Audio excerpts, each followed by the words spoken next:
Hello everyone, welcome to the video about the project of General Physics 1 in Bikent University. I am Javid Baghirov from Section 9 and Group 1. In this experiment, we are going to study the relation between the friction force and applied force, and by observing the values of static and kinetic friction force, we will see how they behave.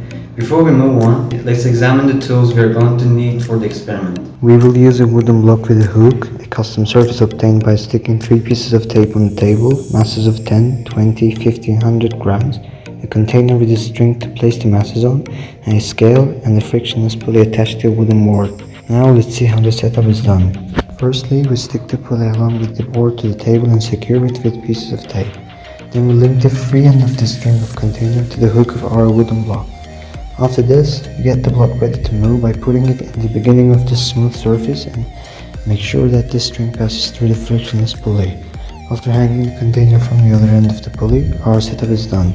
Now we can start to measure the maximum value of static friction force for the block to begin moving. After doing all the initial measurements and marking the distance that is going to be traveled on the surface, we start by adding some masses to the container until the block barely starts moving. Measuring the total mass of the container and masses together, we know that this data is our maximum mass for the static friction force to be at its highest. For our case, the block began to move when we placed 80 grams on the container.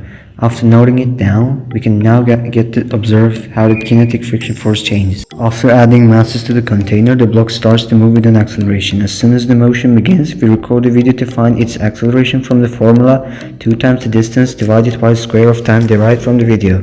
Then using Newton's second law, we can easily find the magnitude of kinetic friction force. After repeating this step by adding more masses, it can be observed that the kinetic friction force does not change.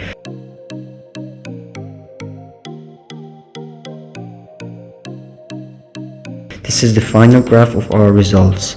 In this experiment, we looked at how the friction force behaves. It was Javid Baghirov from Bikent University. See you in the next project.